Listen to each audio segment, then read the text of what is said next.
শিৱসাগৰ নামতি মৈদামডাঙত দেখা গ'ল সম্প্ৰীতিৰ এক বিৰল নিদৰ্শন। মোৰ মনত ভেদভাৱ নাই অ' আল্লাহ, মোৰ মনত ভিন পৰ নাই। হিন্দু কি মুছলমান একে আল্লাহৰ ফৰমান, মোৰ মনত একেটি ভাৱ। মোৰ মনত ভিন পৰ নাই অ' আল্লাহ, হিন্দু কি মুছলমান একে আল্লাহৰ ফৰমান, মোৰ মনত একেটি ভাৱ। আজান ফকীৰ চাহাবৰ এই জিকিৰৰ কলিটিৰ বাস্তৱ ছবি দেখা গ'ল শিৱসাগৰ জিলাৰ নামতি মৈদামডাং গাঁৱত। মুছলিম লোকসকলৰ এতিয়া পবিত্ৰ ৰমজান মাহ।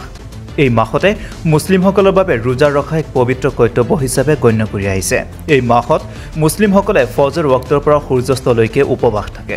ৰোজা ৰখাৰ আগতে চেহিৰি খোৱাটো এক গুৰুত্বপূৰ্ণ পৰম্পৰা। ফজৰৰ আজানৰ পূৰ্বে চেহিৰি ৰূপে ইছলাম ধৰ্মী লোকসকলে আহাৰ গ্ৰহণ কৰে। উজনি অসমৰ মুছলিম সমাজত এই চেহিৰি খোৱাৰ বাবে ৰাইজক টোপনি পৰা কচিদা গাই যোগোৱাৰ এক সুন্দৰ পৰম্পৰা আছে।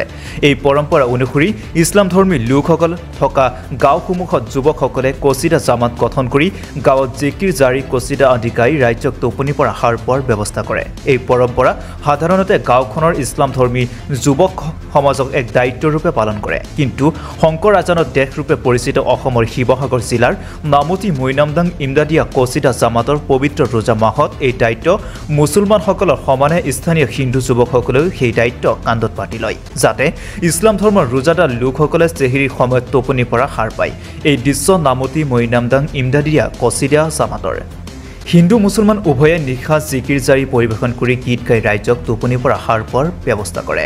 ধৰ্মীয় অসহিষ্ণুতা ভেদাভেদ পৰিহাৰ কৰি অঞ্চলটোৰ হিন্দু মুছলিম সকলো এক হৈ সামূহিকতা আৰু সাম্প্ৰদায়িক সম্প্ৰীতিৰ এক বিৰল দৃষ্টান্ত দাঙি ধৰিছে। এইখনেই শংকৰ আজানৰ দেশ, য'ত হিন্দু মুছলমানসকলে মিলিজুলি কান্ধত ধৰি জিকিৰ পৰিৱেশন কৰে, লগতে সমূহীয়াভাৱে চেহিৰিৰ আহাৰ গ্ৰহণ কৰে।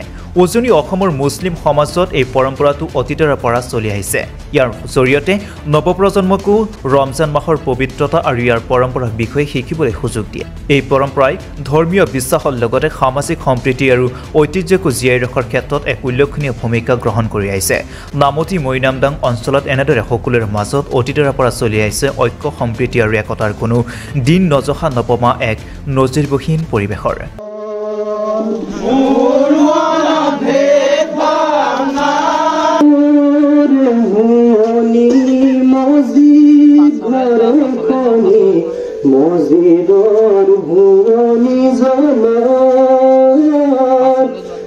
আজি 2 মাৰ্চৰ পৰা আমাৰ যি ইমদাদিয়া যুৱ সমাজে যি কচিদা পাৰ্টিয়ে আমাৰ মুছলিম সম্প্ৰদায়ৰ এটা পৰম্পৰাগত এটা হেৰি আছে, নিয়ম আছে যে আমি আমাৰ চেহেৰিৰ সময়ত আমি সকলো মুছলিম যিসকল ৰোজাদাৰ, সেই ৰোজাদাৰসকলক আমি জগোৱা এটা নিয়ম আছে।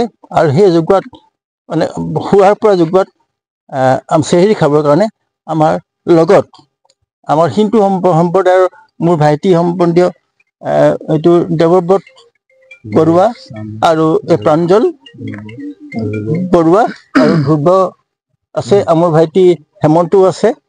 মই তেওঁলোকক আজি এই ধৰণে আহি আমাৰ চেহেৰিৰ যিটো সমন্বয়ৰ যিটো চেহেৰি আমি ইয়াত খাম। আৰু মই ইয়াৰ পৰাই মই এটা বাৰ্তা পঠাব বিচাৰিছোঁ যে আমাৰ যিটো সম্প্ৰীতি সমন্বয়ৰ যিটো এনাজৰী, এই এনাজৰী যাতে কোনো ধৰণে আমাক ছিঙিব নোৱাৰে, তাৰ কাৰণে আমি প্ৰচেষ্টা ৰাখিম। আৰু আমি আছিলোঁ আৰু আমি থাকিম আৰু আছোঁ, এইটো আমাৰ এটা প্ৰতিজ্ঞা। শংকৰ আজানৰ দেশ আৰু আমি শিৱসাগৰবাসী।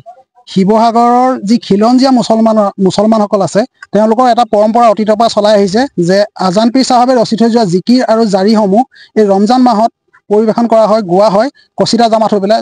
কচিদা জামাত হ'ল ৰমজান মাহত চেহেৰিৰ বাবে মুছলিম সম্প্ৰদায়ৰ লোকসকলক জগাই পেলাই তেখেতসকলক আহাৰৰ সময় হ'ল বুলি জনোৱা হয়, যিটোত আমাৰ হিন্দু ভাইসকলে আমাক অতীতৰ পৰা সহায় কৰি আহিছে। যিহেতু আমাৰ এই গাঁওখনত সম্প্ৰীতি এটা বান্ধোন অতীতৰ পৰা চলি আহিছে আৰু সেই পৰম্পৰা এতিয়াও জীয়াই আছে।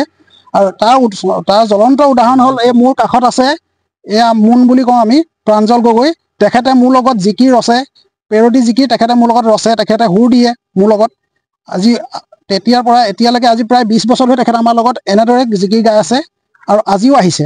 আৰু আটাইতকৈ ডাঙৰ কথা, আজি আমাৰ যিটো চেহেৰী, সেই চেহেৰীটো মোৰ ভাতৃপ্ৰতিম আমাৰ মাইনাই আমাক যোগান ধৰিছে।